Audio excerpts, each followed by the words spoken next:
Good morning, everyone. This is Jeffe Kennedy, author of epic fantasy romance. I'm here with my first cup of coffee.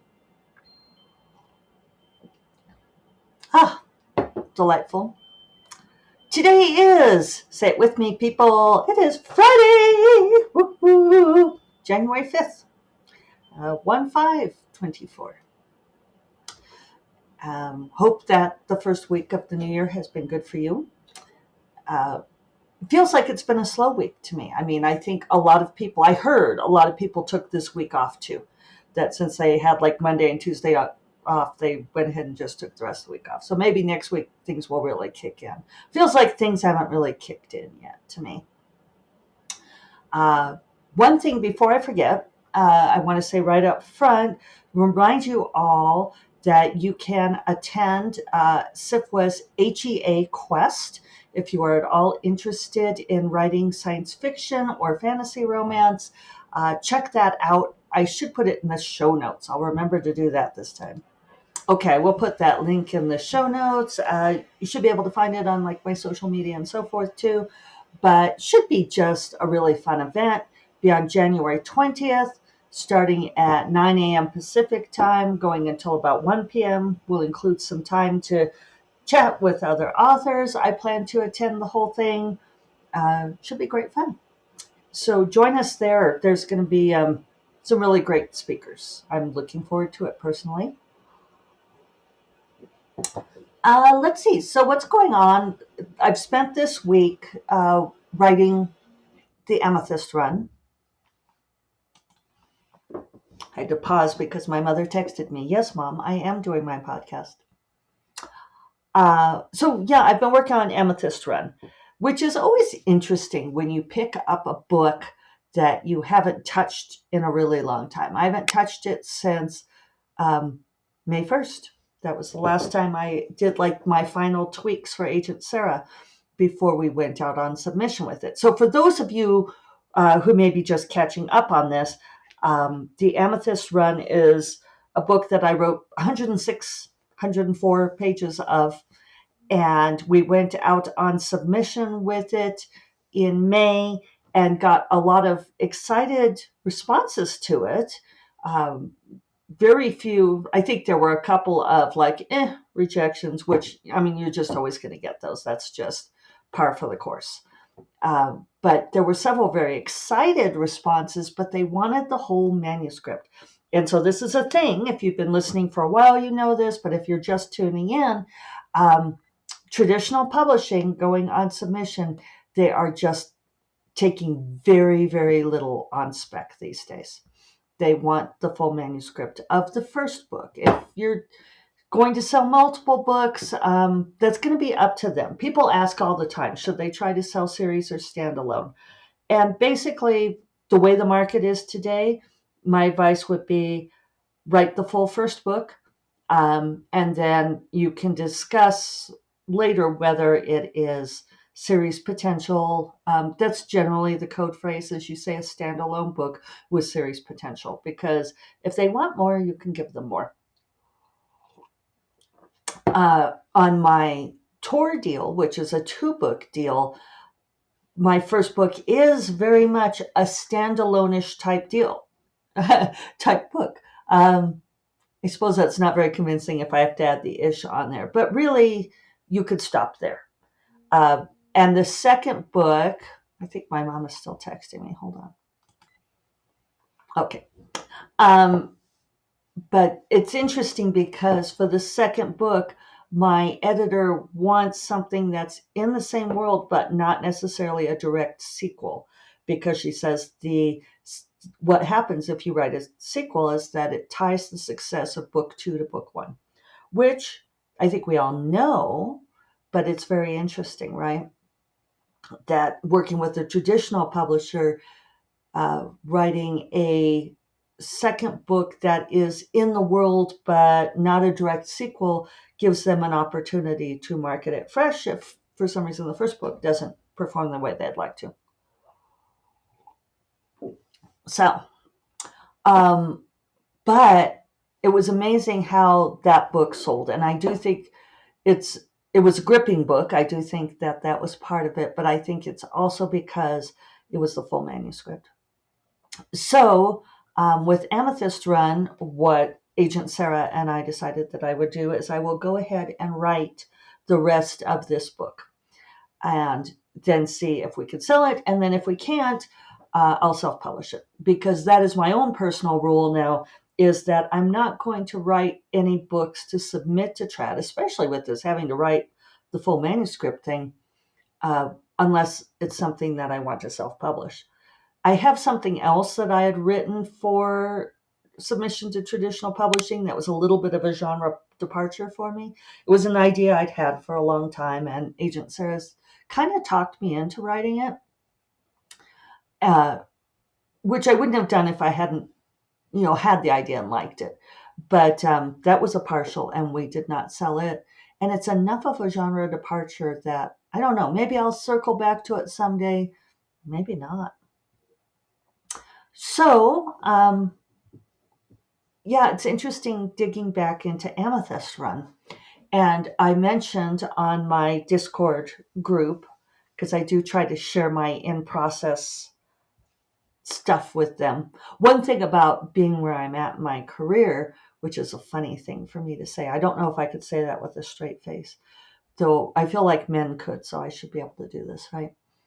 Uh, One thing about being where I'm at is that it's kind of difficult for me to remember what it was like at the very beginning of my career. And so when newer writers ask me questions, and I do think this is true for many authors, it's not always easy for us to give good advice because we don't remember what it was like. Uh, and so one thing that I do with my Patreon Discord group is when I notice that I'm thinking about certain things mid process, I try to share that with them, uh, because there are things there it might not occur to me to say in a more formal setting. So it's interesting digging back into Amethyst Run. And what I did was, well, Monday was New Year's Day, and I did work, but it was a little bit of a wash. I ended up not tracking time. I had to set up my spreadsheet for the year, which takes a long time. It took a considerable amount of time. And I did a bunch of other business on that day. So I didn't really dig into the manuscript itself. Wasn't feeling it yet. I sort of had to still like get my head out of vacation and get back into work. So then Tuesday, Wednesday, Thursday, I spent basically revising, doing a revised read. I could have maybe just sat down and read it, but I'm glad that I went at it as a revision because there were things that needed smoothing. There were some rougher spots than I remembered in this book. And I did come across kind of a big thing that I'm trying to decide whether or not I'm going to change. Um, it's a place where I feel like I have too many stakes, actually, where I just sort of piled on the stakes. Like, oh, and there's this problem and this problem and this problem. And it's like, oh, is it too many? It might be, which is, I could tell you all, um, a very common error for writers at all levels, but especially newbie levels, um, that you always feel like you need to make it be more, like you need to have more to the story. And let me tell you, you're much better off keeping it simple. And I give this advice all the time, especially if you're writing your first book. Keep it as simple as possible. Make it easy for yourself, because it's already really hard, right? It's really hard to write a book. So don't make the book overly complicated. Checking the cat here. Yes, Killian is outside in the snow. Did I say we have freezing fog? So it's very beautiful. The dog walk this morning was very quiet, peaceful, and the when the fog freezes on all the trees and the branches, it creates those crystals and it looks like feathers. So yeah, very lovely. And Killian wanted to go out, so he's out there hunting mice in the snow. He's looking very happy. Uh, Sorry for that tangent. All part of the brand here at First Cup of Coffee.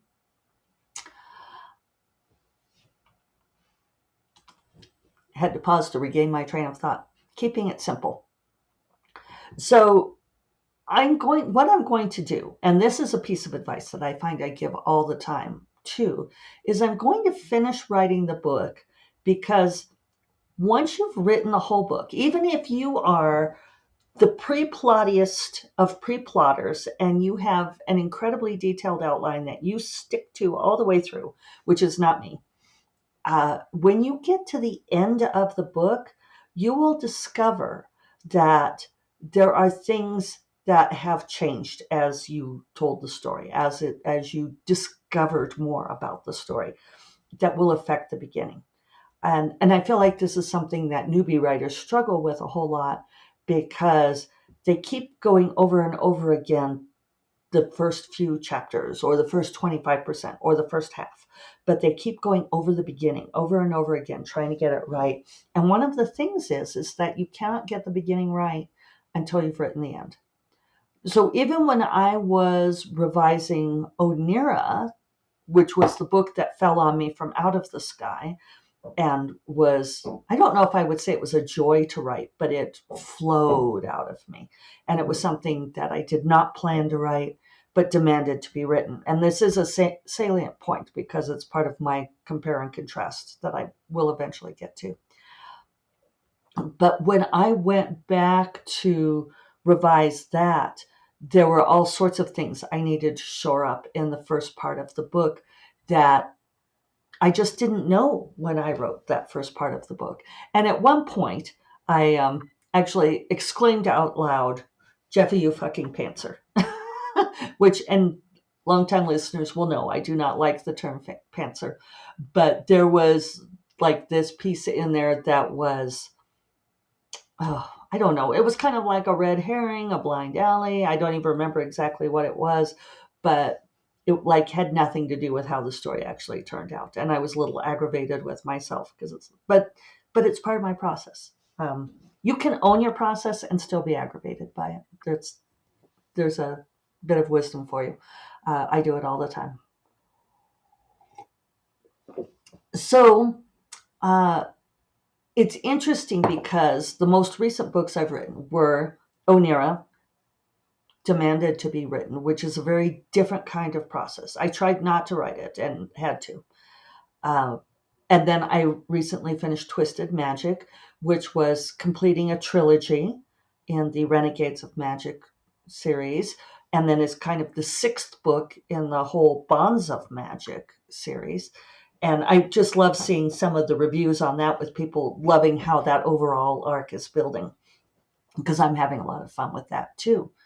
So those are two different kinds of writing projects, right? Where you're writing the next book in a world that you already love and with beloved characters, and you really know so much about it already, the magic system and everything.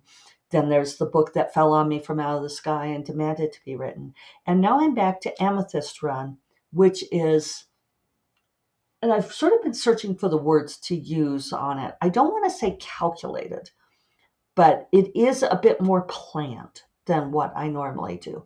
I had the idea for this, which was basically a movie, a famous movie, which I won't say what it is. I know all of you have been trying to guess, and then set in a secondary fantasy world with magic and fae.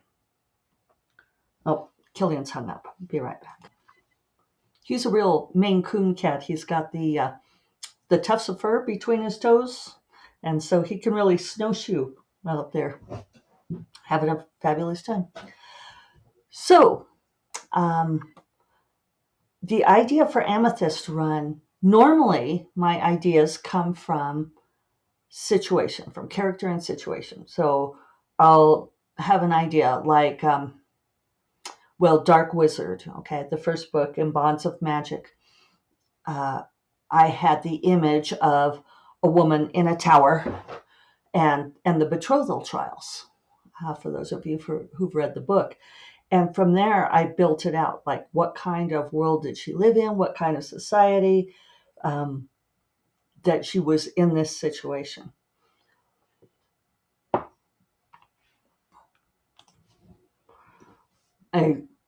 I knew and I've been mulling this idea for a long time, and I've been calling it Dark Wizard for a long time, because I knew that that basically she would have to go through these trials where she had to stay in the tower and entertain a different man each month until she became pregnant, and that there would be the one who won her or impregnated her would be a dark wizard. And that was all I knew to begin with. And so I built it out from there. With Amethyst Run, I, like I said, I saw this movie and I thought this would be a great movie. It's an old movie um, to have in a secondary fantasy world. And could I pull this off? And so, in some ways, I had the characters served up to me because I wanted to use the same character dynamic as in the movie. So that's a little bit different for me because it wasn't like the characters came to me. And at first, I was really trying to follow the movie beats. And I had talked to a friend of mine who's a screenwriter, Melinda Snodgrass, I mention her often, who's written for Star Trek Next Generation. And I said, should I follow the movie beats or should I mix it up? And she's like, if you have this enormously successful movie, why wouldn't you follow the beats? But one of the things I've discovered is I can't write that way. There we are, know what your process is and own it. Um, I don't write well to outline, and I found that it was holding me back. Once I let go of trying to follow the movie beats, then it all totally opened up for me. But in some ways, this book is, I keep coming back to the word calculated. It's more calculated for me rather than being this organic, I just want to write about this character in a tower. So it's a different feeling to come back to it after writing Onira and revising Onira and writing Twisted Magic. It's not bad, but it is an interesting thing. It's just, I think it's important to know that we have different tools in our toolboxes, right? We have different approaches, different ways of doing our jobs, right? This is if you want to be a career author, if you want to make a living as an author, there are sometimes trade-offs.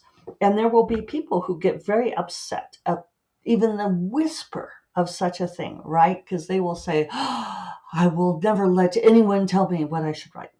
And it used to be the cry of the artist, sort of the starving artist in the garret, that art is more important than money. And now it's kind of become the mantra of the indie community, of the self-publishing community, where they say, well, I would never take a traditional publishing deal because I don't want an editor to tell me what I can and can't write, which I always kind of roll my eyes at because they clearly don't know. Because that's not how it works. That's not at all how it works. But if you are working in traditional publishing, if you have an agent, if you have an editor, then it is a more collaborative process. So, like I was talking about, like with my agent, me saying that she talked me into writing that book, I could have said no, but she made a good case for it. And I was like, okay, I'm willing to give it a try. And it didn't work. It's maybe it could have. There are probably reasons why it didn't. But it was worth a try. And it's not like she makes me do anything. We talk about like pros and cons, right? It's a business.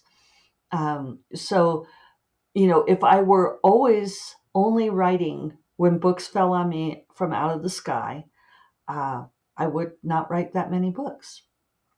Sometimes books don't want to be written. Sometimes they fight you, and they just take more effort. So with Amethyst Run, it feels like I'm using a slightly different muscle than I do otherwise, which isn't bad. In fact, I think it's good. I think we need to diversify. It's good for us to be able to use different muscles.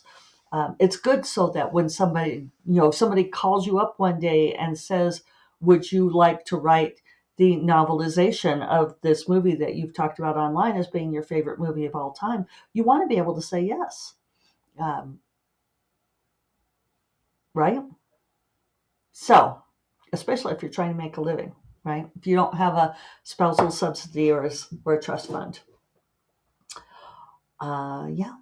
So yesterday afternoon, or yesterday, I finished, after my first 2 hours, I finished the revising, and the third hour I started drafting. So now I'm heading into drafting mode. And so that's what we'll probably be hearing about for uh, into the first week of February, first couple weeks of February, writing this book. And I don't know what's going to happen next. I kind of know. There's an overall spine because it is still this overall concept. But the details will, hopefully they will come. So I hope you all have a wonderful weekend, and I will talk to you all on Monday. Well, take care. Bye-bye.